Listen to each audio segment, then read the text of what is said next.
Ka një lloj heshtjeje që nuk të lë të flesh. Nuk është heshtja e natës, kur bota pushon dhe gjithçka qetësohet. Është heshtja e brendshme, ajo që mbush shpirtin kur dihet diçka që nuk mund të thuhet me fjalë, diçka që as vet nuk guxon ta shikosh drejt në sy. Unë e njoh atë heshtje mirë. E njoh sepse ajo ka qenë shoqja ime e vetme për shumë kohë. Ajo heshtje e rënd, si guri i varur në gjoks, si era e dimrit që hyn nëpër çdo çarje dhe nuk të lë të ngrohesh kurrë, sado zjarr të ndezësh. Sot vendosa të flas, jo sepse jam gati, nuk jam, jo sepse dhimbja ka shkuar, nuk ka shkuar, por sepse mbajtja e kësaj brenda meje ka filluar të më gërryej shpirtin, ashtu si uji i gërryen gurin, ngadalë dhe pa zhurmë, por me një forcë të patundshme. Dhe sepse ndoshta, diku në këtë botë të madhe, ka dikush tjetër që ndjek të njëjtin rrugë që ndoqa unë, dhe ndoshta rrëfimi im mund t'i shpëtojë nga gabimi që unë nuk ja dola dot t'i shmangesha. Para se të filloj, dua t'ju kërkoj diçka. Dua që ju, ata që jeni duke dëgjuar historinë time tani, të mendoni për një çast. Mendoni, çfarë do të kishit bërë ju në vendin tim? Shkruajeni në komente, mendimin tuaj, ndjenjën tuaj, gjykimin tuaj. Nuk kam frikë nga gjykimi, kam kaluar në gjëra shumë më të rënda se fjalët e njerëzve, por dua ta di, dua të kuptoj nëse isha e vetme në atë botë të çmendur ku gjendja ime nuk ishte e imja, ku vendimi im nuk ishte i imi, ku jeta ime dukej sikur i takonte të gjithëve përveç meje. Emrin tim s'do ta them, jo sepse kam turp. Turpi ka ardhur dhe ka shkuar si valët e detit, ka rënë mbi mua dhe është larguar, duke lënë gjurmë por duke vazhduar rrugën e vet. Nuk e them emrin sepse historia ime nuk ka të bëjë me emrin, ka të bëjë me vendimin, me atë vendim të vetëm, të nxituar të ndërtuar mbi frikë dhe presion dhe dashurinë e deformuar që ndryshoi gjithçka dhe nuk mund të kthehet mbrapsht. Isha e martuar me një burr që e doja, ose të paktën e kisha dashuruar, ose të paktën e kisha besuar se e doja, sepse kur rrëfen historinë tënde shumë vite më vonë, kufit midis dashurisë dhe nevojës, midis zgjedhjes dhe detyrimit, bëhen shumë të turbullt për t'u dalluar me siguri. Ai ishte djali i parë i familjes së tij, dhe kjo në mjedisin ku jetonim, kishte peshën e vet të veçantë.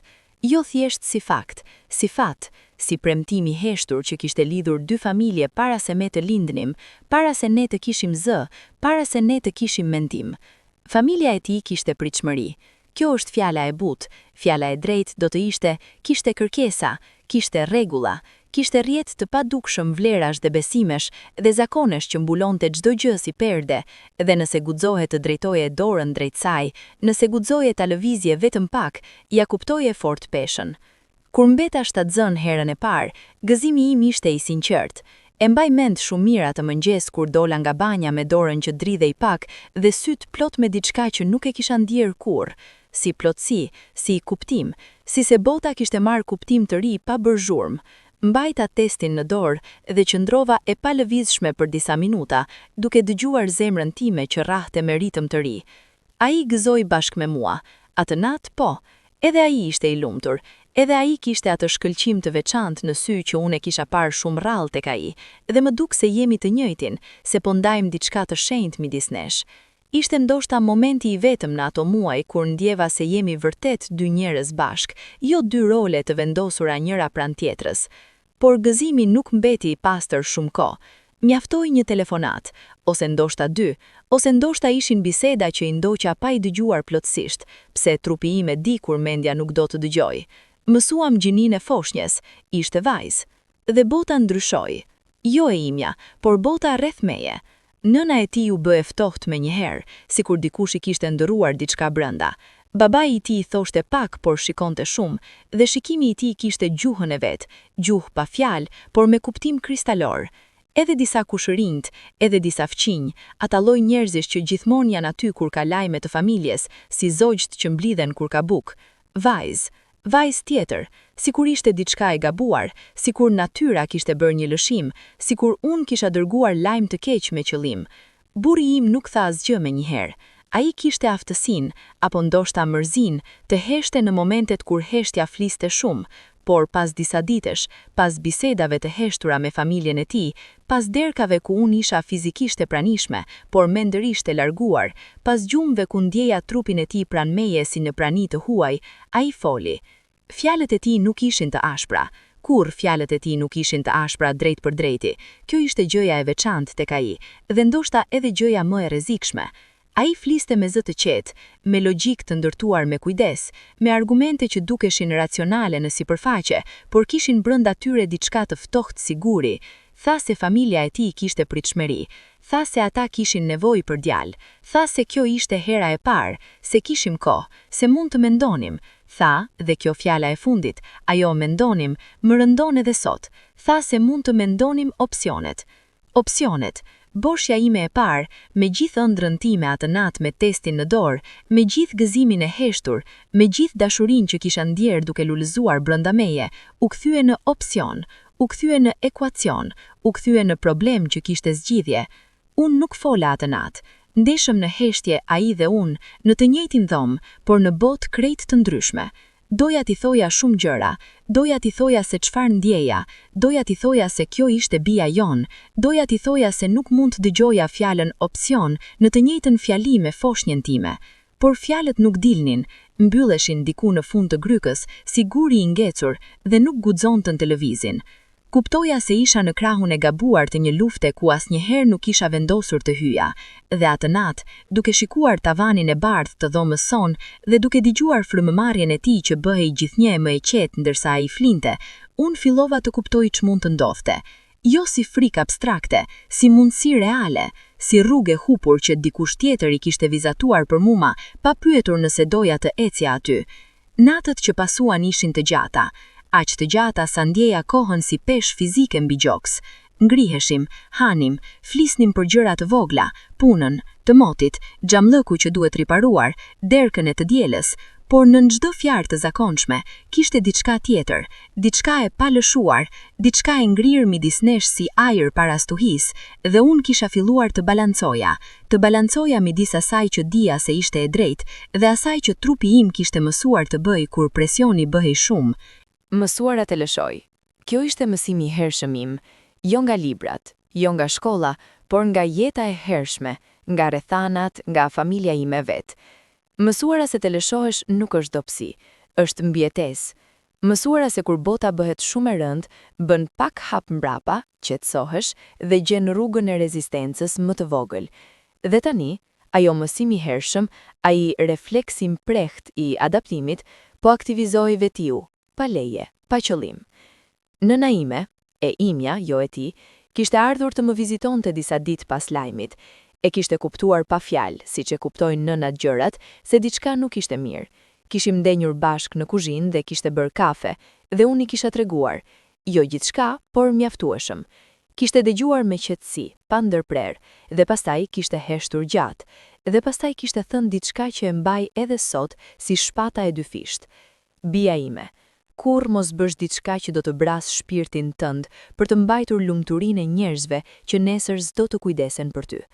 Dhe pastaj kishte shtuar me zë shumë më të ulët, sikur kishte frikë nga fjalët e veta. Por mendoje mirë, sepse ata kanë fuqi dhe ne nuk kemi. Kjo ishte kontradikta e madhe e jetës sime dhe jetës së shumë grave si unë. Njëra anë e zemrës thot, mos lëshoje. Tjetra anë thot, duhe mbijetuar.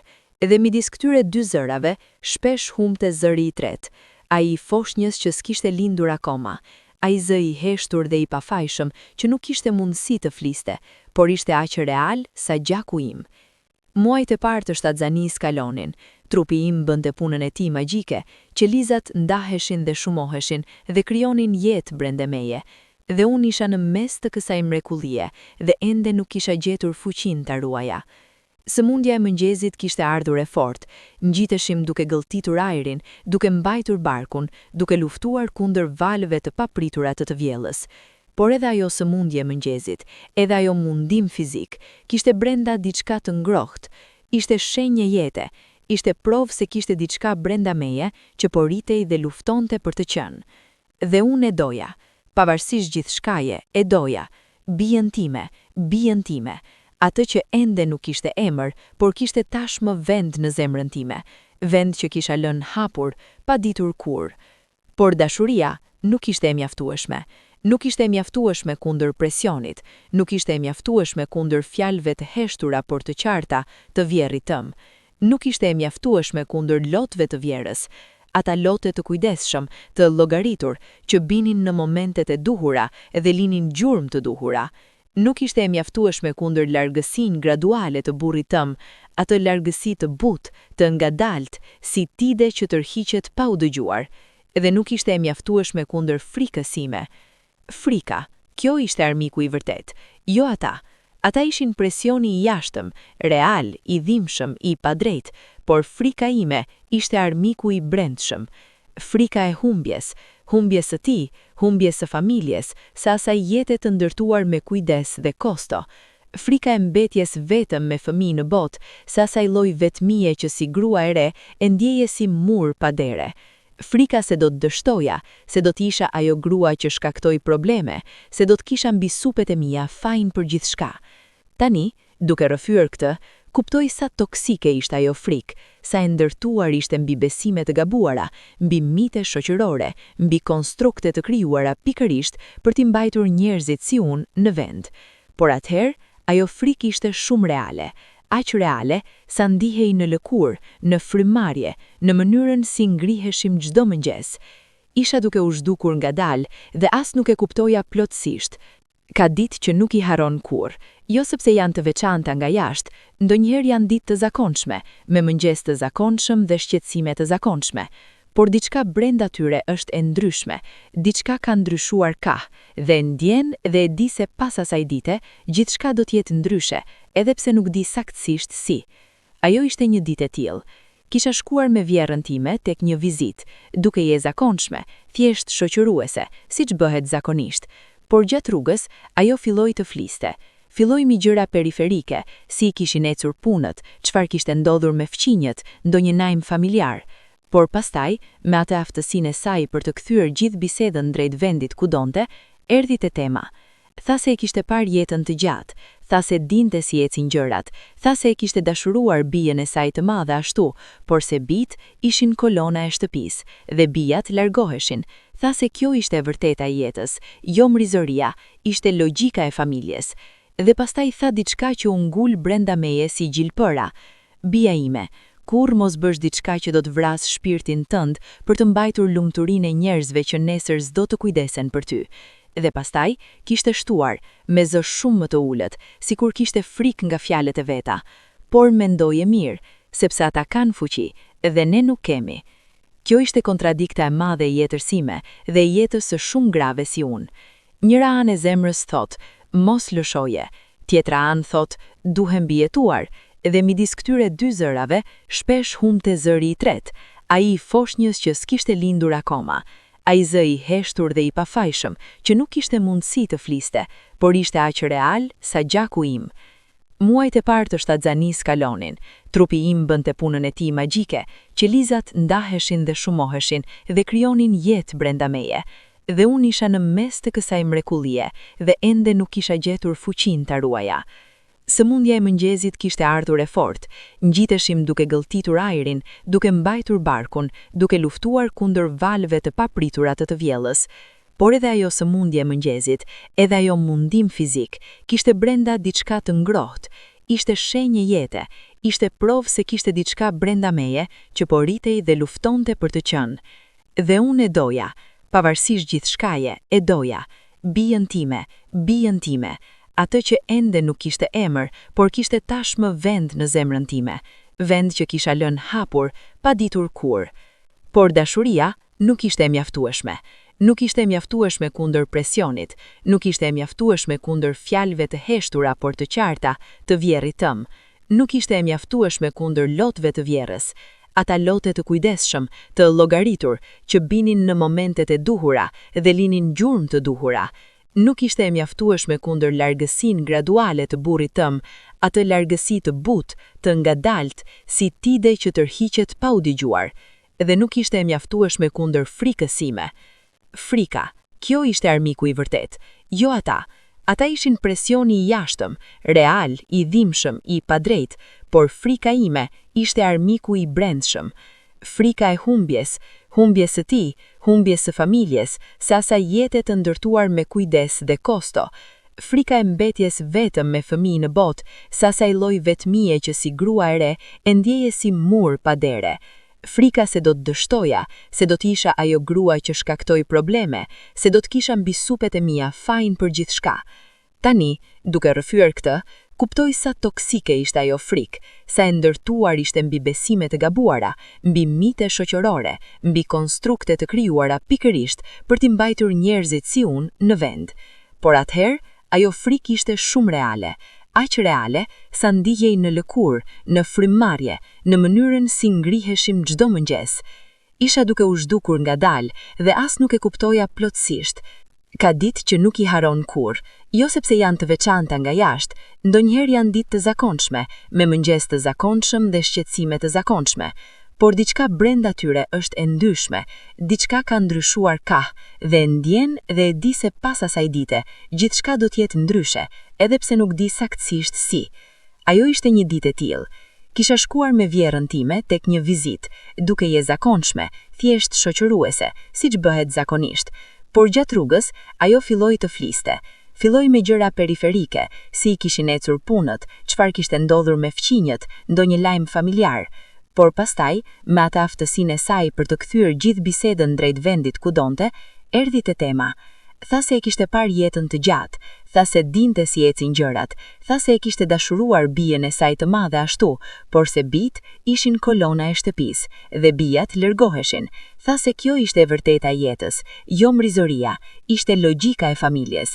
Dhe pastaj tha diçka që u ngul brenda meje si gjilpëra. Bija ime, kur mos bësh diçka që do të vras shpirtin tënd për të mbajtur lumturinë e njerëzve që nesër s'do të kujdesen për ty. Dhe pastaj kishte shtuar, me zë shumë më të ulët, sikur kishte frikë nga fjalët e veta. Por mendoje mirë, sepse ata kanë fuqi dhe ne nuk kemi. Kjo ishte kontradikta e madhe e jetës sime dhe jetës së shumë grave si unë. Njëra anë e zemrës thot, mos lëshoje, tjetra anë thot, duhem mbijetuar, dhe midis këtyre dy zërave, shpesh humte zëri i tretë, ai i foshnjës që s'kishte lindur akoma, ai zë i heshtur dhe i pafajshëm që nuk kishte mundësi të fliste, por ishte aq real sa gjaku im. Muajt e parë të shtatzanis kalonin, trupi im bënte punën e tij magjike, qelizat ndaheshin dhe shumoheshin dhe krijonin jetë brenda meje. Dhe unë isha në mes të kësaj mrekullie dhe ende nuk kisha gjetur fuqinë ta ruaja. Sëmundja e mëngjesit kishte ardhur e fortë, ngjiteshim duke gëlltitur ajrin, duke mbajtur barkun, duke luftuar kundër valëve të papritura të vjellës. Por edhe ajo sëmundje e mëngjesit, edhe ajo mundim fizik, kishte brenda diçka të ngrohtë, ishte shenjë jete, ishte provë se kishte diçka brenda meje që po ritej dhe luftonte për të qenë. Dhe unë e doja, pavarësisht gjithçkaje, e doja, bijën time, atë që ende nuk kishte emër, por kishte tashmë vend në ndjenje. Kisha ca momente kur ndjeja me forcë absolute, nuk do ta bëj, ky është fëmia im dhe nuk ka asgjë mbi këtë botë që mund të më bëj ta heq atë. Dhe pastaj, pas atyre momenteve, vinte frika sërisht, ajo frikë e madhe dhe errët, dhe momentet e vendosmërisë dukeshin si kandile në stuhi, shumë të dobta për ta ndriçuar rrugën. Shkova tek mjeku, jo për vendim, por sepse kisha nevojë të dëgjoja zërin e tij të profesional, të shihja pamjen e foshnjës, të mbaja kontaktin me realitetin. Ultrazëri ishte i ftohtë, dhe xheli ishte i ftohtë, dhe dhoma ishte e ftohtë, por ekrani ndriçoi dhe unë pash atë formë të vogël, ato konturat e buta, atë lëvizje. Kishte lëvizur, foshnja ime kishte lëvizur, kishte tundur dorën e vogël, ose këmbën, nuk mund ta dija me siguri, por lëvizje kishte, dhe unë të qajta aty, pa plan, pa paralajmërim, me lotë që dilnin pa leje. Mjekja, e re dhe e durnueshme, kishte parë lotët e mi, kishte heshtur pak dhe pastaj kishte thënë me zë të qetë, gjithçka është normale, foshnja është e shëndetshme, dhe unë i kishta thënë, nuk e di pse, ndoshta sepse kisha nevojë të thosha diçka me zë. E di, pikërisht kjo është problemi. Ajo kishte kuptuar, mjekja kishte kuptuar menjëherë, kishte parë raste si imi, e kuptoja nga shprehja e fytyrës, nga mënyra si kishte ulur syt pak. Kishte thënë se vendimi ishte imi, se kishte të drejta, se kishte mjete ndihmëse nëse kisha nevojë, se mund të flisnim, dhe unë, në vend të gjithë kësaj, kisha falenderuar dhe ishim larguar. Nuk e mora ndihmën, Nuk fola me mjekën, nuk fola me askënd profesional. Kjo ndoshta ishte gabimi i parë, ose ndoshta gabimi i parë ishte shumë kohë para, kur fillova t'i besoj se mendimet e të tjerëve mbi jetën time kishin peshë legjitime. Por ai ishte momenti kur mund të kisha zgjedhur ndryshe, dhe nuk e zgjodha. Javët kalonin, presioni nuk ndalej, vinte me forma të ndryshme si ujë që gjen çdo çarje. Herë ishte fjala e vjerrit, e thënë natyrisht, pa agresivitet, por shumë e qartë. Herë ishte heshtja e burrit tim, ajo heshtja e tij e veçantë që tani e deshifroja si mesazh të qartë.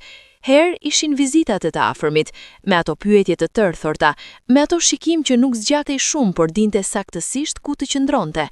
Herë edhe kisha çaste kur vetmia ime ndihej aq e rëndë sa nuk mund ta duroja, dhe njerëzit vetëm bëjnë vendime të gabuara. Njerëzit e vetëm pranojnë çdo dorë që shtrihet, edhe kur ajo dorë nuk i çon drejt vendit të sigurt. Dhe pastaj erdhi nata kur thash, po. Nuk e kuptova plotësisht se ç'po thoja. Kjo është çfarë i them vetes kur dua të jem e butë me veten, por e vërteta është ndoshta më komplekse. E kuptova, por i lash vetes hapësirën e gënjeshtrës.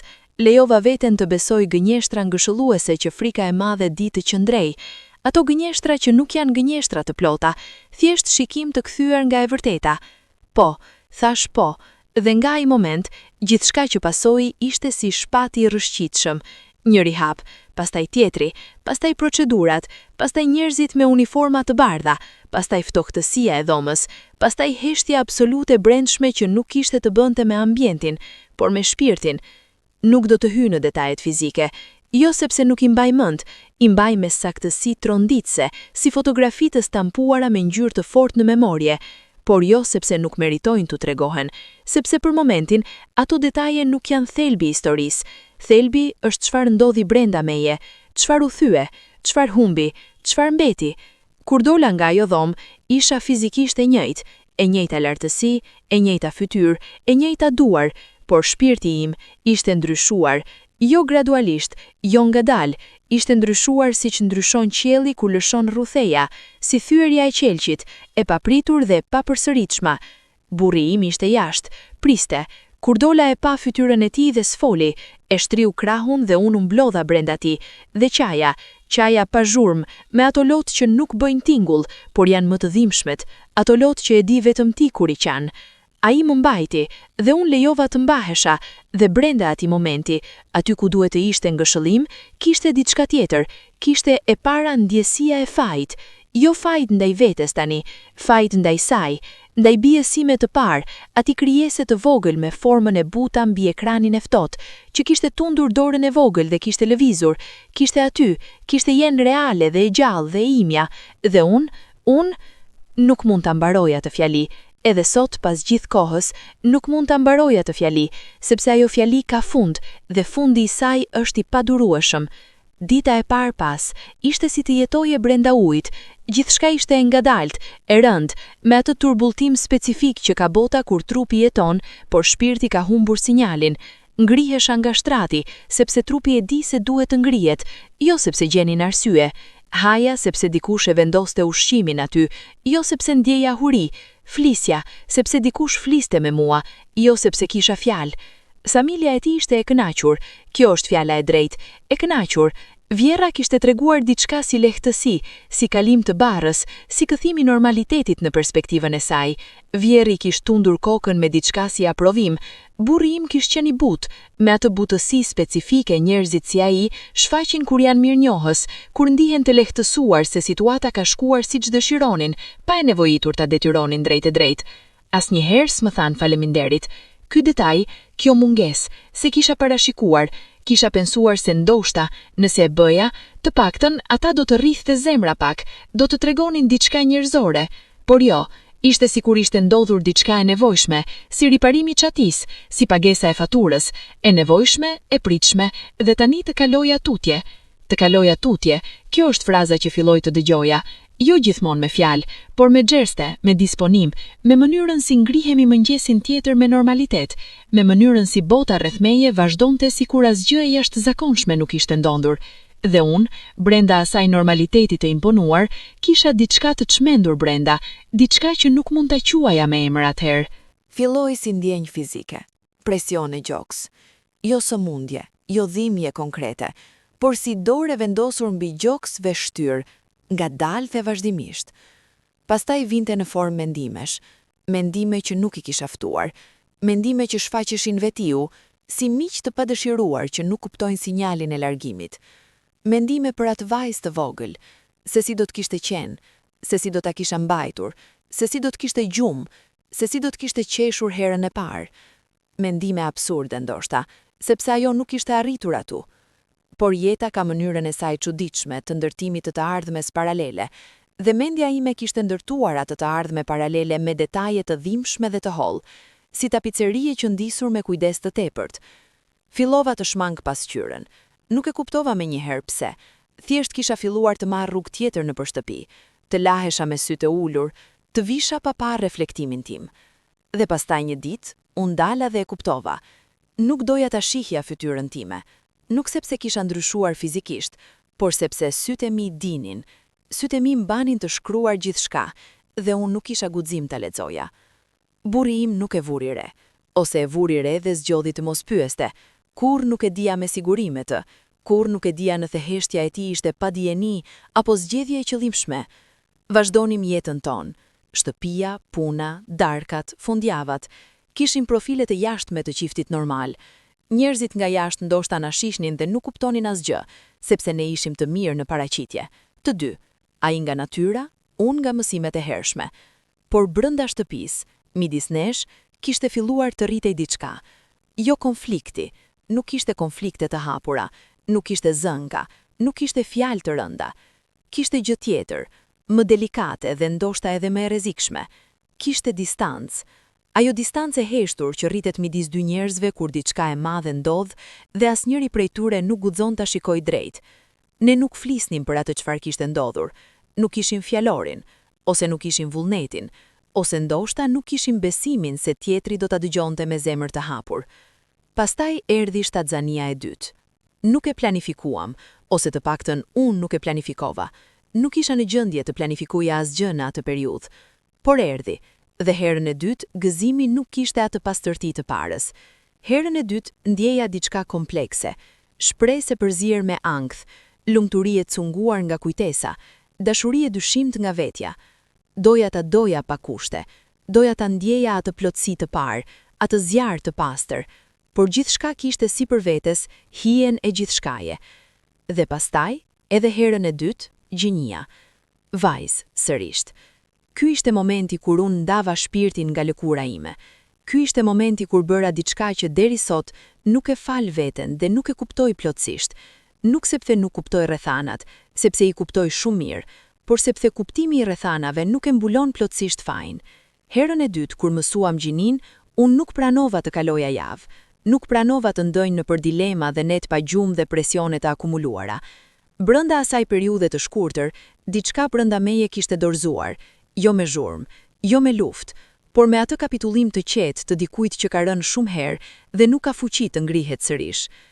Thash po shumë herët, kjo është fraza që e mbaj si shpat më bikok, sepse herën e parë kisha pasur kohë, kisha pasur mundësi të luftoja, kisha pasur momentet kur ndjeja forcën. Herën e dytë nuk u dha vetes as ato momente. Ishte sikur i kisha mësuar, por mësimet e gabuara janë ndoshta më të rrezikshmet, sepse i zbatoj me efikasitet. Pas herës së dytë, shpirti im bëri diçka të çuditshme. U mbyll, jo me dhimbje akute. Dhimbja akute kishte ardhur dhe kishte shkuar. U mbyll me atë mënyrë të ngadalt si mbyllet dritarja para dimrit. Buj, vetëm se befa se vëren se ajri jashtëm nuk hyn më. Ndalova të qaja, nuk sepse nuk kisha arsye, por sepse lotët nuk gjendeshin. Ndalova të ndjeja me intensitet. Gjithçka kaloi nëpër mua si nëpër xham. Punoja, gatuesha, flisja, buzëqeshja ku duhej, por gjithçka ishte automatike, si makinë mirë e mbajtur që ec me rutinë pa pasur nevojë për drejtues të vëmendshëm. Psikologët e quajnë ndryshe: disociacion, mbrojtje psikologjike, trumbëzim emocional.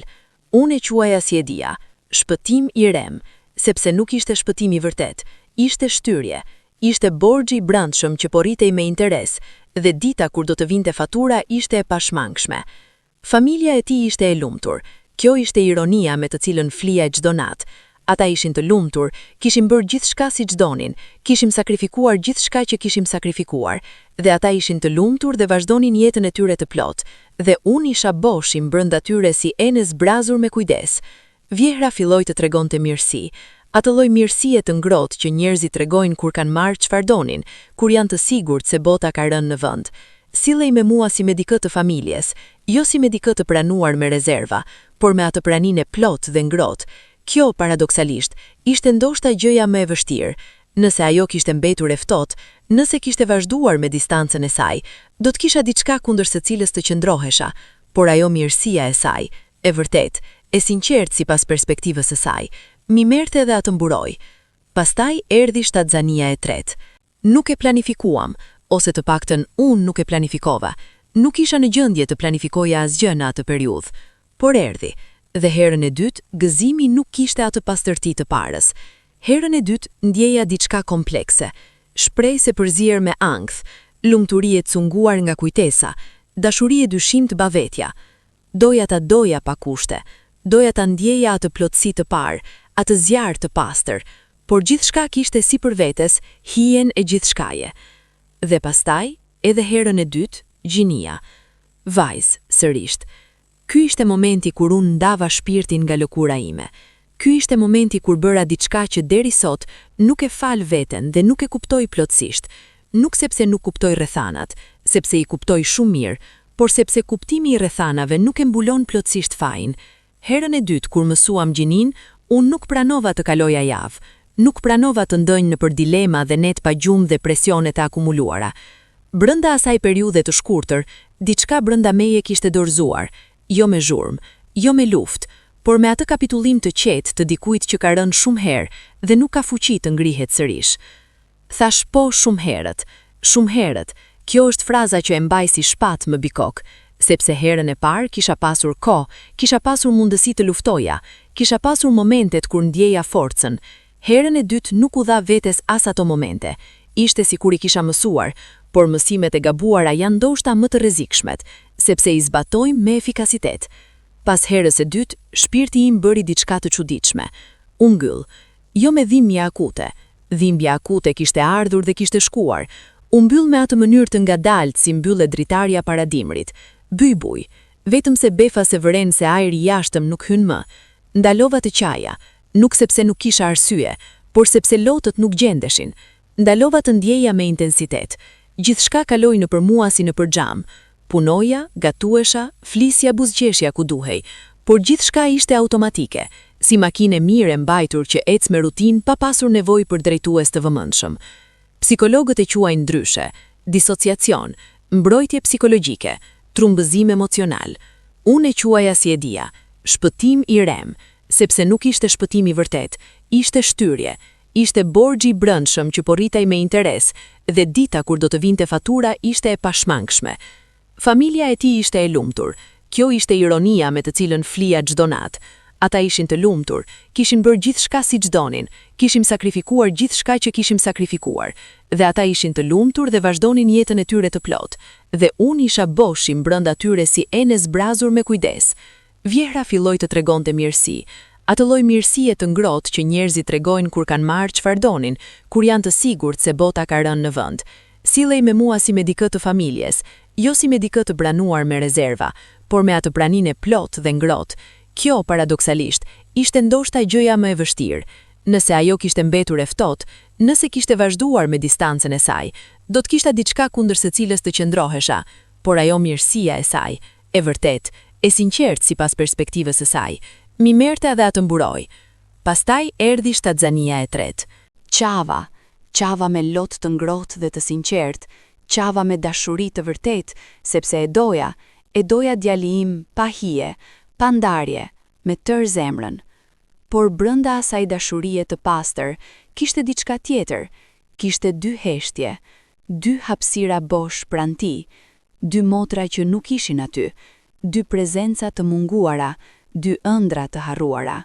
Dhe ato heshtje, ato hapësira bosh, nuk largoheshin kurrë plotësisht, mbeteshin të qeta dhe të durueshme si hije të lehta mbi ditët e lumtura.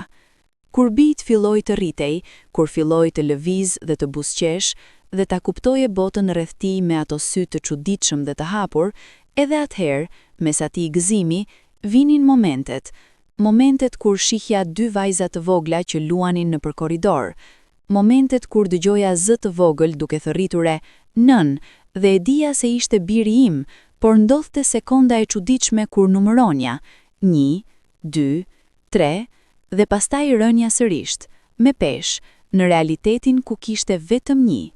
Filloi gjumi i keq, jo çdo natë, jo rregullisht, jo me ritëm që mund ta parashikoje, por vinte, aq herë sa ta dije se do të vinte sërish. Ëndrat ishin herë konkrete, shihja fytyra, shihja duar të vogla, shihja dhoma bosh. Herë ishin abstrakte, kisha ndjesinë e rënjes, të bjerjes, të shpërbërjes. Ngriheshim mes natës duke buqitur, me zemrën që rrahte me ritëm të dhunshëm, duke nevojitur sekonda për ta vendosur veten në realitet. Burri im pyeste herë, por pyetja e tij kishte atë frymë të tij specifike, kujdes pa thellim, si dikush që prek ujin me gisht për të parë temperaturën, por nuk futet brenda. Thoshte se kisha nevojë për pushim, se isha e lodhur nga kujdesi i fëmijës, se gjithçka ishte normale. Dhe ndoshta edhe ai besonte, ndoshta ishte mbrojtja e tij, të besonte shpjegimin e thjesht, sepse shpjegimi i vërtet ishte shumë i rënd edhe për të. Nuk fola me askënd për shumë kohë. Kjo ishte zgjedhja ime, jo e imponuar, por e zgjedhur, sepse kisha ndërtuar mure të larta, dhe ata mure ndihesha i sigurt brenda tyre, edhe kur ishin burgim. Miqtë e mia, ato pak që kisha, nuk e dinin gjë. Familja ime e vet nuk e dinte gjithçka.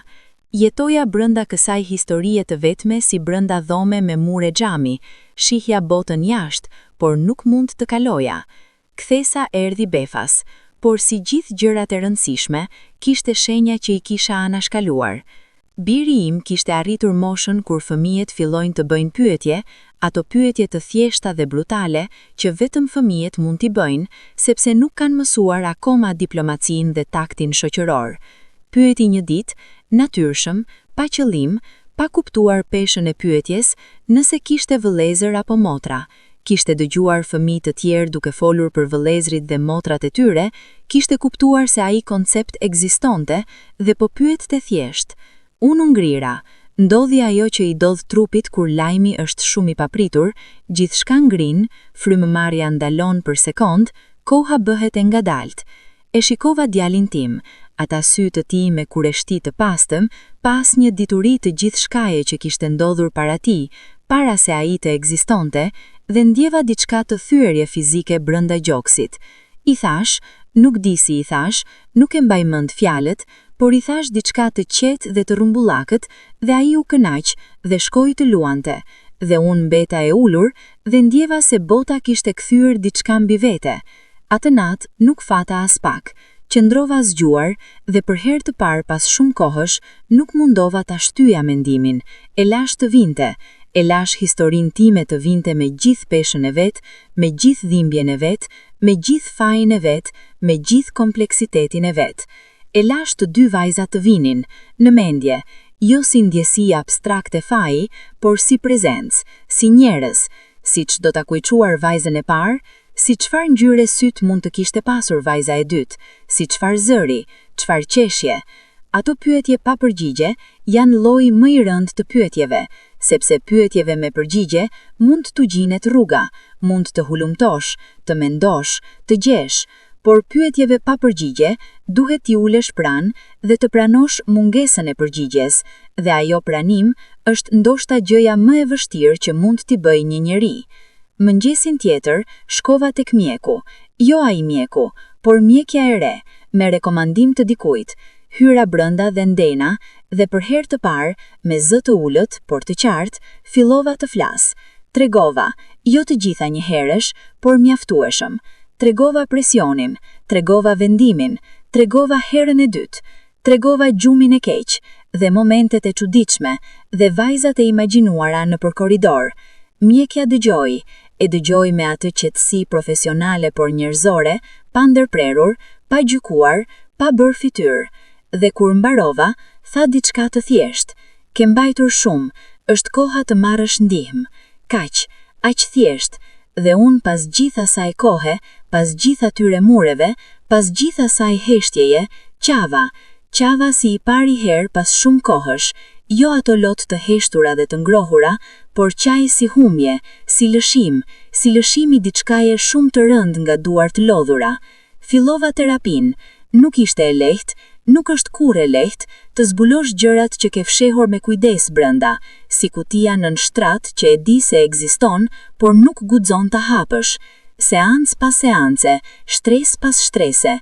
Terapistja ime ishte grua me përvojë dhe qetësi të qëndrueshme, dhe me kohën fillova të besoj se hapësira e asaj dhome ishte vërtet e sigurt. Mësova gjëra rreth vetes që nuk i dija ose nuk guxoja të dija. Mësova se si isha formatuar për kompliancë, si isha mësuar që vogël të vendosja nevojat e të tjerëve mbi nevojat e mia, si isha ndërtuar identitetin tim mbi aprovimin e të tjerëve. Mësova se çfarë kishin qenë presionet mbi mua, jo si shkak justifikuesi plot, por si kontekst i rëndësishëm. Dhe mësova, me kohë dhe dhimbje, dallimin midis të kuptuarit dhe të faljes. Të kuptuarit e rrethanave nuk do të thotë të falesh veten, dhe e dyta mund të ekzistojnë njëkohësisht pa u anulluar njëra tjetrën. Faji nuk shkoi, kjo duhet ta them qartë. Terapia nuk ma mori fajin, nuk do ta kishte marrë dhe nuk duhej ta merrte, sepse faji ka funksionin e tij, ka diçka që thot rreth nesh dhe rreth vlerave tona. Por terapia ndihmoi ta bëja fajin të jetueshëm, ta bartoja pa u shkatëruar, ta integroja pa u bërë vetëm ai. Martesa nuk mbijetoi. Nuk e them me dram, thjesht si fakt, si kthimi pa shmangshëm i rrjedhës së ngjarjeve. Jo sepse burri im ishte njeri i keq, nuk e di si ta karakterizoj me drejtësi. Ishte njeri i kontekstit të tij, i kulturës së tij, i besimeve të ngultura thellë, por ishte gjithashtu njeri që kishte kërkuar diçka të pafalshme. Ose jo vetë, sepse ai do të thoshte se nuk ishte kërkuar asgjë drejt për drejt, por kishte qenë pjesë e sistemit presioni që e kishte bërë atë gjë. Ndaheshim me pak zhurmë, kaq pak zhurmë sa edhe kjo dukej si çudi. Kishim mbaruar me njëri tjetrin si gjëra që mbarojnë ngadalë, jo me thyerje, por me zgjedhje. Dy njerëz që kuptojnë se kanë ecur deri aty ku mund të ecnin bashk. Biri im mbeti me mua. Kjo ishte gjëja e vetme për të cilën luftova me tërë forcën, e vetmja herë kur nuk u tregova e gatshme të lëshoja. E doja djalin tim me atë dashuri absolute dhe të pathyeshme, dhe ai ishte momenti kur kuptova se kisha fuqinë të luftoja. Kisha pasur gjithmonë, thjesht nuk e kisha drejtuar drejt vendit të duhur, thjesht nuk e kisha aktivizuar kur duhej. Filloi një jetë e re, e ashpër fillimisht, e lirë gradualisht. Të jetuarit vetëm kishte hijet e veta dhe po ashtu dritën e vet. Mësova të jem vet, jo ajo e martuar, jo ajo e dënda, jo ajo e dytë pas asgjëkujt, thjesht vet. Grua me histori, me faj, me dashuri, me vendime të gabuara dhe me fuqinë për të mbaruar. Nëna ime erdhi të jetonte me ne për një kohë. Ajo ishte gëzimi i papritur i asaj periudhe. Nëna ime me duart e saj të ngrohta dhe zërin e saj të njohur dhe mënyrën si ka për ta bërë çdo gjë të ngrohta, edhe domën e ftohtë të dimrit. Kaloi kohë duke qenë pranë nesh, duke ndihmuar me djalin dhe natave herë flisnim, herë ajo pak, unë pak, si dy njerëz që ndajnë diçka pa pasur nevojë t'i japin emër. Një natë i tregova gjithçka, të dy herët. Ajo dëgjoi pa ndërprerje, pa lëvizur pothuajse, dhe kur mbarova heshtëm të dyja gjatë. Pastaj ajo tha, me zë që kishte diçka ndër lodra. E dija, jo detajet, por dija se diçka kishte ndodhur. Nën, e di. Dhe pastaj, falem nëse nuk të dha fuqinë kur duhej. Ato fjalë, falem nëse nuk të dha fuqinë kur duhej, ishin fjalë që kur nuk i kisha pritur nga asnjëri. Kisha pritur gjykime, kisha pritur dhimbje, kisha pritur heshtje, por jo ato fjalë. Dhe ata fjalë hapën diçka brenda meje që kisha mbajtur të mbyllur, hapën atë dhomë të brendshme ku nuk kisha guxuar të hyja vetëm. Koha ecën ndryshe kur ke trauma. Kjo e di tani. Ekzistojnë ditë kur koha shtrihet e gjatë dhe e rëndë, si lëkurë e lagur. Ekzistojnë ditë kur kalon me shpejtësi dhe pastaj ndalen dhe pyesesh ku kaloi. Dhe ekzistojnë ditë, gjithnjë e rrallë, por vinë, kur koha bëhet normale, kur ndjen se je brenda saj, jo anash saj. Biri im u rrit. Kjo ishte çudia e madhe e jetës sime. Shikoja djalin tim të rritej dhe ndjeja njëkohësisht dy gjëra: gëzimi pastër dhe dhimbje e pastër. Gëzimi se ai ekzistonte, se ishte i shëndetshëm, se gëqinte dhe mësonte dhe befasonte. Dhimbja se ishin dy të tjerit, dy motra të tij që nuk ishin atij ta shihnin. Mendoja shpesh, si do të kishte qenë, si do të kishin luajtur bashk, si do të kishte qenë kur biri im të kishte motra. Pyetje pa përgjigje sërisht, por tani i lejonja vetes të bëja, të mendoja, të banoja pa u shpërbër. Terapistja ime fliste rreth procesit të zis, se dhimbja nuk kalon si vale thjesht, por si spiral, se mund të besosh se ke shkuar tutje dhe pastaj befas të jesh sërisht aty, se kjo nuk ishte regres, por dëshmi se procesi ishte real. Fillova ta kuptoja atë spiral nga brenda, e ndjeja kur isha lart, e ndjeja kur rëna sërisht, dhe fillova të di se rënja nuk do të thot fund, thjesht do të thot se spiralja ka bërë kthesën e vet. Shoqet e mia mësuan gradualisht, jo gjithçka, por ato njohën se diçka kishte ndodhur dhe unë isha e ndryshme. Ato gra të mira, miqtë e vërteta, nuk pyetën shumë, nuk detyruan, por ishin aty. Ishin aty me kafe, me biseda, me të qethurin në gjëra të vogla, me atë prezencë të qetë dhe të palëvizshme që miqtë e vërtet din t'i japin. Dhe unë ngadalë fillova të hapa pak, jo gjithçka, jo të gjithve, por pak. Dhe ai pak, ajo hapje e vogël, ndiqej nga diçka si ajër i pastër, e ndjeja në gjoks, si çlirim minimal por real. Fillova gjithashtu të lexoja. Lexova rreth grave që kishin kaluar nëpër presione të ngjashme. Nuk ishin kurrë saktësisht si historia ime. Secila histori ka veçantinë e saj, por kishte të njohura në to, kishte ato nyje të familiarizuara. Mësova se nuk isha e vetme, jo si ngushëllim abstrakt, por si fakt i dokumentuar. Sisteme presioni ekzistojnë, strukturat e fuqisë brenda familjes ekzistojnë, dhe çmimi i atyre strukturave bien mbi gratë, dhe gratë bartin gjitha të pesh, shpesh pa asnjë mbështetje. Kjo njohuri, se nuk isha e vetme, se ekzistonin sisteme që të sillnin atje, nuk e hiqte fajin, por e nuanconte atë. E bënte të shihja fajin tim brenda kontekstit të tij të plot, jo si histori e thjesht, ku unë isha fajtorja e vetme dhe e vetëm mjaftueshme. Kishte rreth e mej njerëz, sisteme, kultura, besime, dhe ato kishin luajtur rol. E meritonja t'i shihja ato role, jo vetëm rolin tim, por roli im ishte gjithashtu real. Kjo ishte gjëja që duhet ta mbaja me ndershmëri. Kisha bërë zgjedhjen, të kushtëzuar, të influencuar, nën presion, por zgjedhja kishte qenë e imja.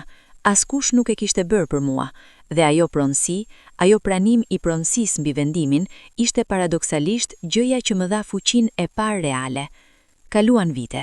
Kjo fjali, kaluan vite, duket e thjesht, por ka brenda vetes peshën e saj, sepse vitet nuk kalojnë thjesht, ato lën gjurmë, ndryshojnë formën e gjërave, bëjnë disa dhimbje pak më të buta dhe disa të tjera pak më të qarta. Biri im tashmë ishte rritur mjaftueshëm për ta ndjer botën me mënyrën e vet. Kisha mënyrën time si nën, me dashuri po, por gjithashtu me ndjeshmëri të shtuar ndaj tij, si dikush që ka pasur humje dhe dinte çmimin e prezencës. E mbaja shumë, ndoshta ndonjëherë shumë fort. Terapistja ma kishte thënë, me butësi, se duhet të kujdesesh ja të mos e ngarkonte me ndjenjat e mia, se ai duhet të rritej i lirë, jo si kompensim i asgjëje.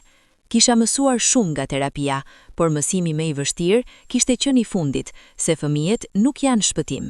Fëmijët janë fëmijë, janë qenie të plota dhe të pavarura që vinë në jetë, me identitetet e tyre dhe nevojat e tyre dhe të ardhmen e tyre. Nuk janë arna mbi plag, nuk janë kompensim, nuk janë dëshmi e vlenës son. Kur fillova ta shihja djalin tim si njeri të tij, jo vetëm si djalin tim, po si njeri të veçantë me qëllimet e veta dhe pyetjet e veta, diçka u hap sërish brenda meje.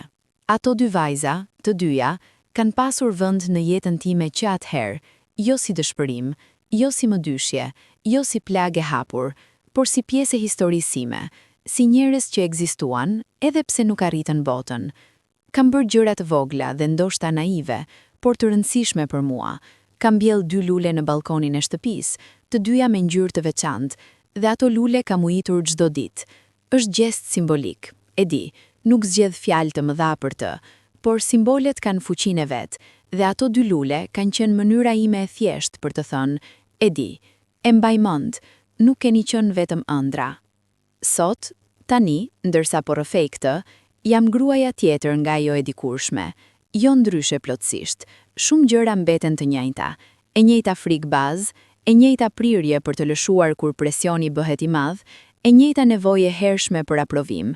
Por ato gjëra i njoh tani, i njoh si veti të mia, jo si virtyte, por edhe jo si fate, si prirje që mund t'i kuptoj, t'i ndjek, dhe kur vjen momenti i rënd, t'u qëndroj ballë me pak më shumë dije. Fajin e mbaj, por e mbaj ndryshe. Nuk është ai faji i hershëm, ai faji i egër dhe i paorganizuar që të gëlltit nga brenda, është faji i njohur, i integruar, i bërë pjesë e historisë sime pa e bërë gjithë historinë. Është si shenja e vjetër, e di se ka, e shoh kur e shoh, por nuk e lë ta mbaj shpalosen çdo lëvizje.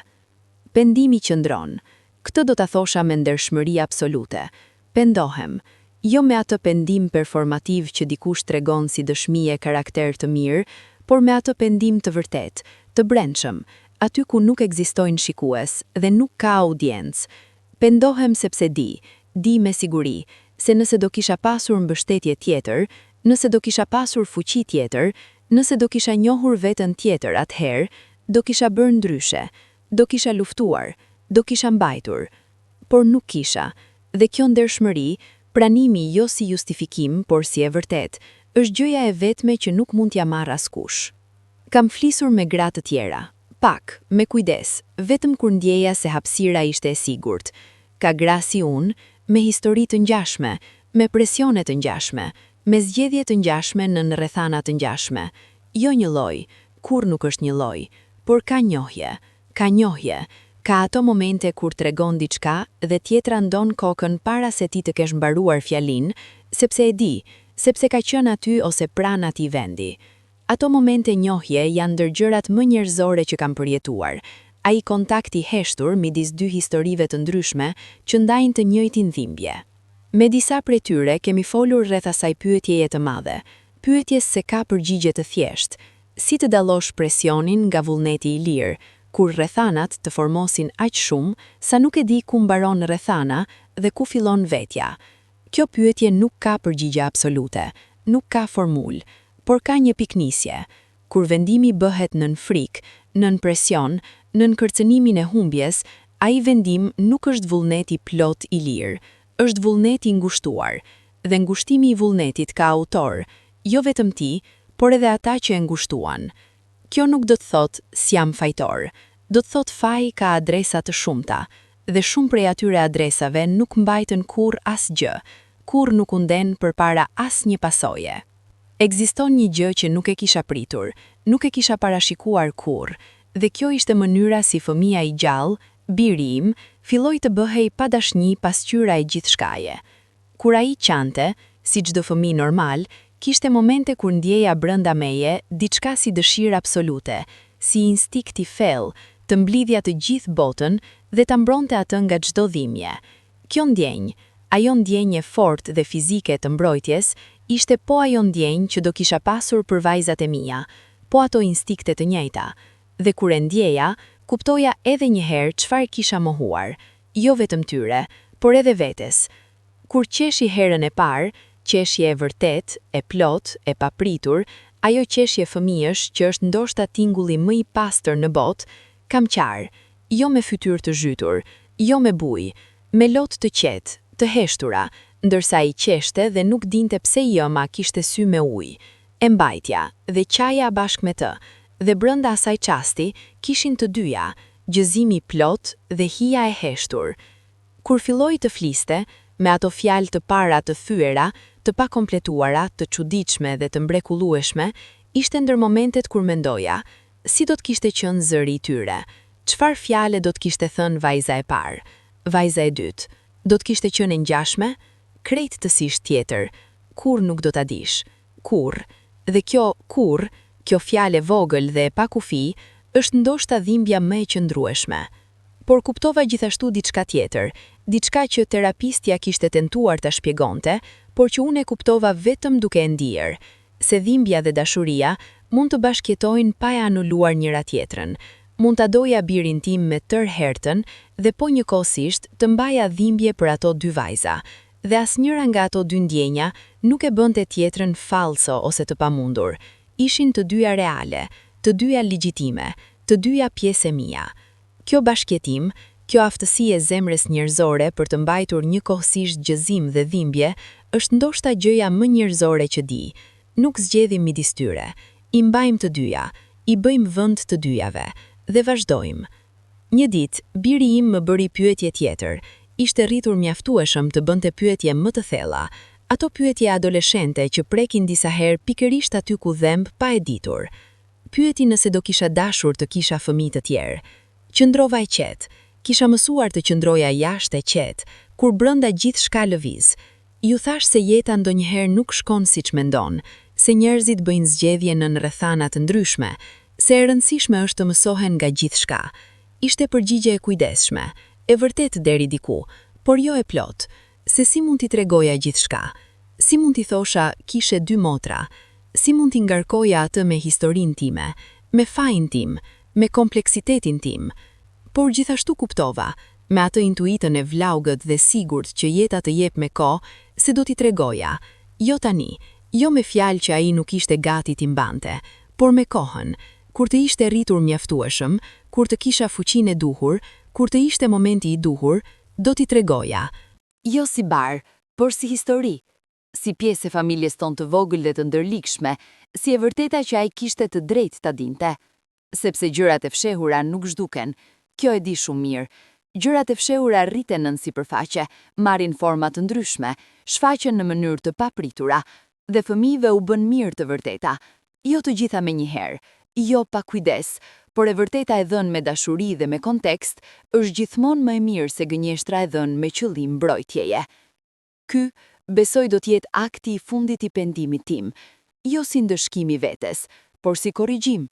Jo të kthesh atë çfarë s'kthehet, kur s'kthehet, por të ndërtosh brenda historisë tënde të ardhshme diçka të ndershme dhe të plot, diçka që nuk ka nevojë për mure, diçka që mund të qëndrojë në dritë. Shoqja ime, ajo shoqja e ngushtë që e kisha njohur qysh ishim të reja dhe kishte qëndruar gjatë gjithë kësaj periudhe, edhe kur nuk dinte plotësisht, erdhi një pasdite dhe ndejmë bashkë shumë gjatë. Nuk ishte rasti veçantë, nuk ishte planifikuar, thjesht ajo nga ato pasdite kur njerëzit zbresin dhe kalojnë kohë dhe flasin rreth gjërave, duke kaluar gradualisht nga e vogla tek e madhja. Kur i tregova vërtet, me gjithçka, pa kursim, ajo nuk tha asgjë për një kohë, thjesht rrinte dhe shikonte duart e saj. Dhe pastaj tha: "Sa herë do të kishe dëgjuar veten tënde, jo zërat e tyre, çfarë do të kishte ndodhur?" Kjo pyetje më ka ndjekur, jo si vetakuz, jo si shiko çfarë do të kishte qenë ndryshe nëse, ajo lloj mendimesh toksike dhe pafund, por si ushtrim i rëndësishëm, si diçka që ja vlen t'i ulesh pranë. Çfarë thot zëri yt i brendshëm kur e dëgjon? Çfarë dinte atëherë që nuk guxonte të fliste? Cilat ishin ato momente kur ishte e qartë brenda, ku duhej të shkoje, çfarë duhej të mbroje, dhe presioni nga jashtë mbulonte atë qartësi. Ajo pyetje, çfarë do të kishte ndodhur nëse do të kisha dëgjuar veten, ka dy anë të dhimbshme. Njëra anë tregon gëzimin e mundshëm, dy vajza, familje ndryshe, historia tjetër. Ana tjetër tregon koston reale të dëgjimit, sepse rruga tjetër nuk do të kishte qenë e lehtë, nuk do të kishte qenë e lehtë, do të kishte pasur humbje të tjera, beteja të tjera. Nuk e di me siguri si do të kishte shkuar, nuk ka mundur të dihet kur. Por di diçka, ta kesh dëgjuar zërin tënd, edhe me të gjitha pasojat, edhe me të gjitha kostot, do të kishte qenë e jotja, do të kishte qenë jeta e zgjedhur nga ti, jo e dhënë nga frika, jo e modeluar nga presioni. Dhe të jetuarit me pasojat e zgjedhjes tënde është ndryshe, krejtësisht ndryshe nga të jetuarit me pasojat e kapitullimit. Këtë dallim dita ndjej. Pas gjithë kësaj, edhe kur nuk mund ta shpjegoj plotësisht me fjalë, e ndjej si diferencë fizike. Mes zgjedhjes dhe dorëzimit ka hapësirë, dhe ajo hapësirë ka aromën e saj. Ka ngjarje të vogla që ndodhin, dhe jo, nuk ndryshojnë gjithçka menjëherë, por shënojnë diçka, shënojnë kalim.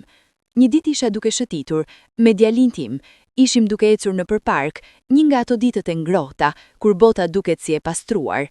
Dhe pash dy vajza të vogla duke vrapuar në bar, duke qeshur me atë liri absolute të fëmijërisë. Nënat e tyre ishin ulur pak më tutje, duke folur mes tyre, me pamje të qetë dhe të lumtur. E pash atë skenë dhe prita veten, prita atë goditjen e zakonshme, atë ndjesin familjare të prerjes brënda. Për ajo goditje nuk erdhi me forcën e zakonshme, erdhi si but, si tingull i heshtur, jo si rufe, si shkimi lehti kordës, jo si thryerja e saj. Kuptova diçka atë moment, diçka që terapistja e kishte thënë me fjalë, por që unë e kuptova vetëm duke e ndjerë.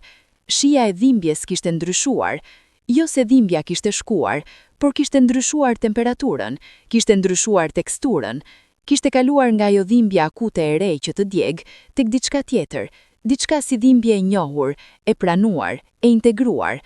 Ky nuk ishte fundi. Nuk pretendoj se ishte fundi, nuk pretendoj se atë ditë gjithçka u bë mirë dhe historia mori fund të lumtur. Nuk ka fund të tillë, jo për të gjitha historitë, jo për të gjitha dhimbjet. Ka kalime, ka shtresa, ka ditë të mira dhe ditë kur sërish të rihyn ajo errësira e njohur, por ka gjithashtu diçka që ka ndryshuar thelbësisht, diçka që nuk kthehet mbrapsht, edhe kur kthehen dhimbjet. E di kush jam, e di çfarë kam bërë, e di se pse e kam bërë. Jo si justifikim, por si kuptim, dhe e di se cilën grua dua të jem tani e tutje, jo si ideali arritur, por si drejtim. Drejtimi, kjo fjalë thjesht, është shumë, sepse shumë kohë nuk kisha drejtim, isha e shtyrë dhe e tërhoqur nga drejtimet e jashtme, dhe tani e kisha zgjedhur timen. Ndoshta nuk ishte drejtimi perfekt, ndoshta bëja gabime sërisht, gabime të tjera, gabime të reja, sepse kjo është jeta, por ishin gabimet e mia. Terapistja ime, pas muajsh pune bashk, më bëri pyetje që se haroj. Nëse mund t'i flisja asaj gruas të re, asaj vetes tënde të dikurshme, çfarë do t'i thoje? Mendova gjatë para se të përgjigjesha. Jo sepse nuk dija çfarë doja të thosha, por sepse kishte shumë gjëra dhe duhej të gjeja fjalën, atë gjën e vetme të rëndësishme. Dhe pastaj e gjeta. Do t'i thosha, frika jote është reale, por nuk është e vërtetë. Ata kanë fuqi, por nuk kanë të drejtë. Ti ke zë edhe kur nuk e dëgjon vet. Fëmiu brenda teje, çdo fëmijë brenda teje, e meriton atë zë. Ti e meriton atë zë. Terapistja kishte rënë heshtim. Pastaj kishte thënë, tani mund t'ja thuash edhe vetes. Kjo është puna që vazhdoj të bëj, jo si detyrim, por si akt kujdesi ndaj vetes. Ti them vetes atë çfarë kisha dashur dikushimi kishte thënë atëherë. Ti kujtohem vetes se frika nuk është udhëzues i besueshëm. Ti kujtohem vetes se presioni nga jashtë ka adresa të qarta dhe unë nuk jam adresa e vetme. Kjo punë, ky dialog i brendshëm me veten, është ndoshta puna më e rëndë dhe më e nevojshme e jetës sime, dhe e bëj çdo ditë, me rezultate të ndryshme, me ditë të mira dhe ditë kur gënjeshtra e vjetër kthehet, por e bëj. Sot ekzistojnë dy lule në balkonin tim. Unë ju ic çdo mëngjes, verën herët, dimrin pak më vonë, por çdo ditë. Nuk ka emra mbi to, nuk kam shkruar asgjë, nuk ka etiket, por di se çfarë janë, çfarë përfaqësojnë, kujt i referohen. Njëherë, biri im i pa dhe pyeti pse ju isja kaq kujdesshëm. I thash, sepse disa gjëra duhet kujdesur me konsistencë.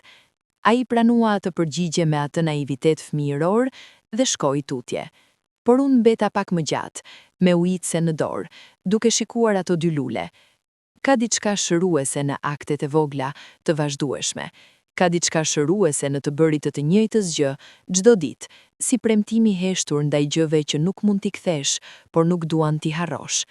Ato lule janë premtimi im, i thjesht, i fshet, i vazhdueshëm. E di se ka njerëz, ndoshta edhe ndër ata që po dëgjojnë tani, që mendojnë se duhet zgjidhur faji ndryshe. Ndoshta mendojnë se faji duhet hequr plotësisht, se pranimi shoqëror, se jertimi shoqëror, se dikush duhet të thotë nuk je fajtore dhe kjo duhet mjaftuar. Ndoshta ka njerëz të tjerë në anën tjetër, që mendojnë se faji duhet mbajtur i plot dhe i ashpër, si ndëshkim i merituar. Unë nuk jam as njëra as tjetra. Jam diçka midis, diçka që nuk ka emër të lehtë. Jam grua që di se bëri gjë të gabuar në rrethana të vështira dhe të dëmshme.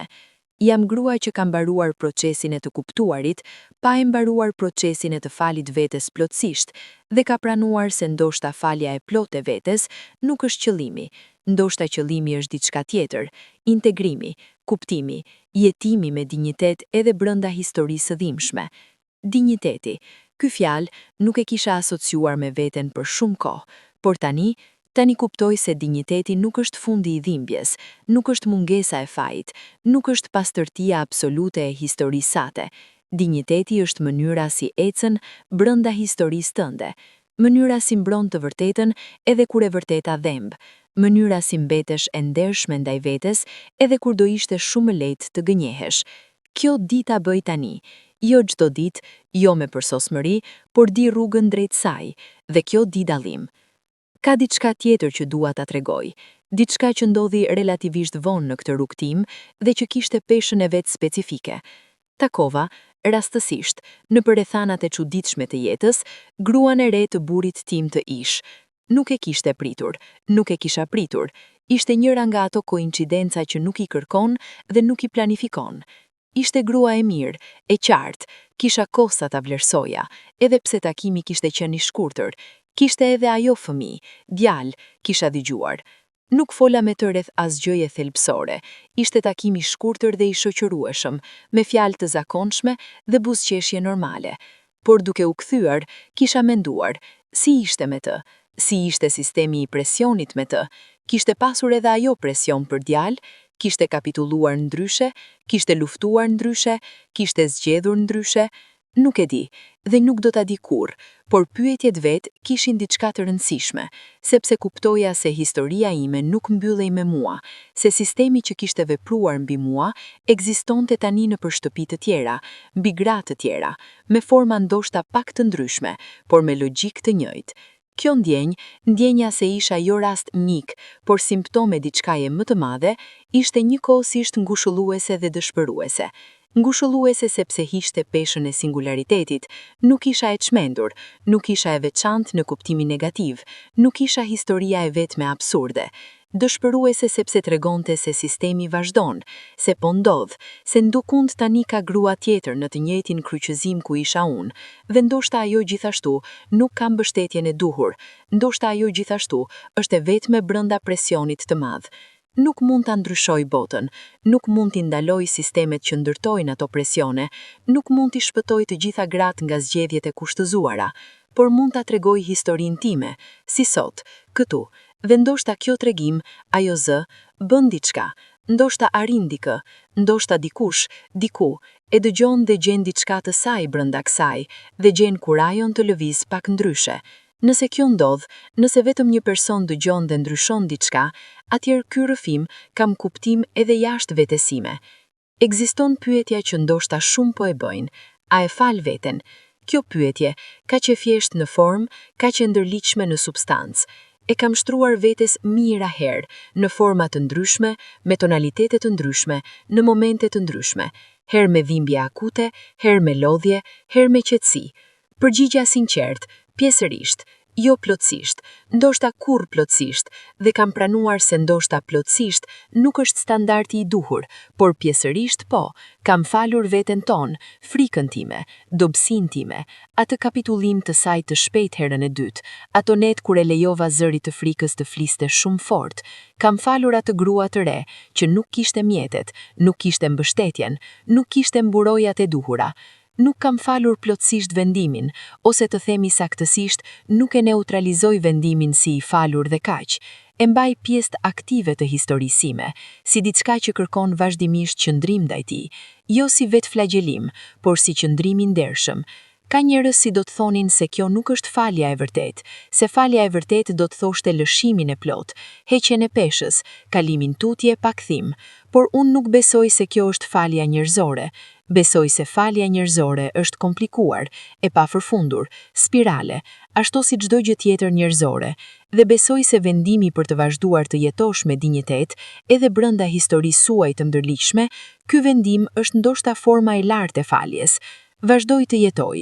Ky, kaq i thjeshtë dhe kaq i rënd, është vendimi im çdo ditë. Nëse do kisha diçka ta tregoja dikujt që ndodhet sot aty ku isha unë, jo si këshill, sepse unë nuk jam pozicioni të jap këshilla, por si zë njeriu që ka kaluar, do të thosha Savion. Frika jote është e vërtetë, por frika nuk do të thotë të vërtetën. Presioni ju është real, por prania e presionit nuk do të thotë se duhet i bindesh.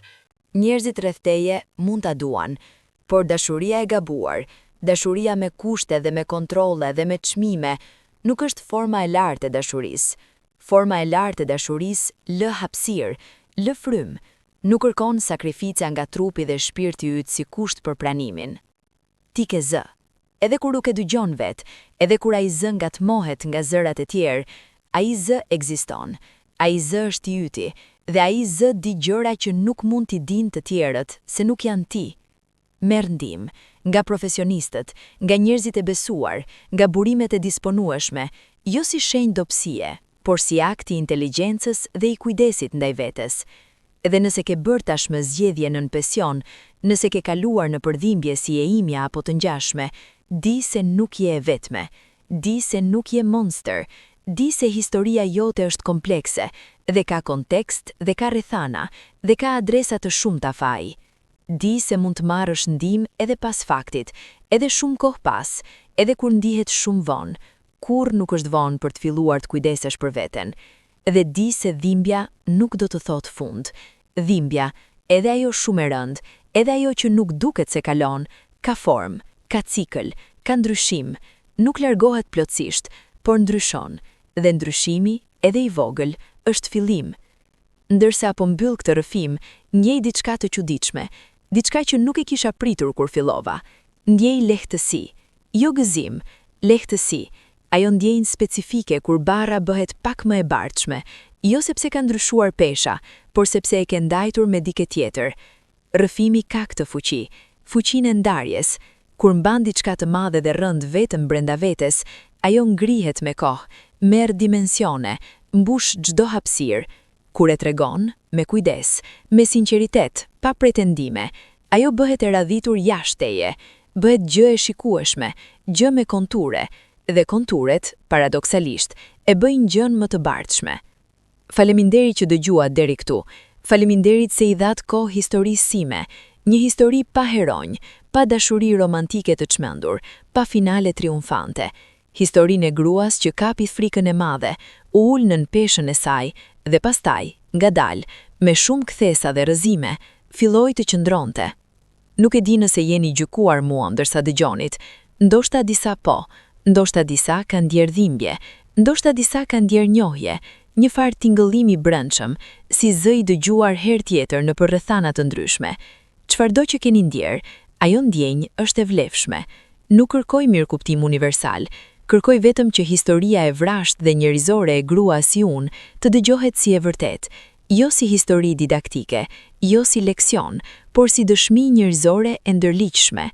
Jeta, e imja, e jotja, e çdo kujt, është ndërliqshme, nuk ka formula, nuk ka rrugë pa pengesë, ka momente të dritës dhe momente të errësirës, dhe ka, mbi të gjitha, mundësinë e vazhdimit. Unë kam vazhduar, edhe sot, me gjithçka, kam vazhduar. Dhe dy lulet janë në balkon, dhe i ujq çdo mëngjes, dhe ato lulëzojnë, me atë ngulshmëri të luleve, që nuk di asgjë nga historia ime, por lulëzojnë gjithashtu, me atë vendosmëri të qetë dhe të pandëngjeshme të të gjitha gjërave të gjalla, lulëzojnë. Edhe unë, po lulëzoj, ngadalë, me shenja dhe me hije mbi vete, por po lulëzoj.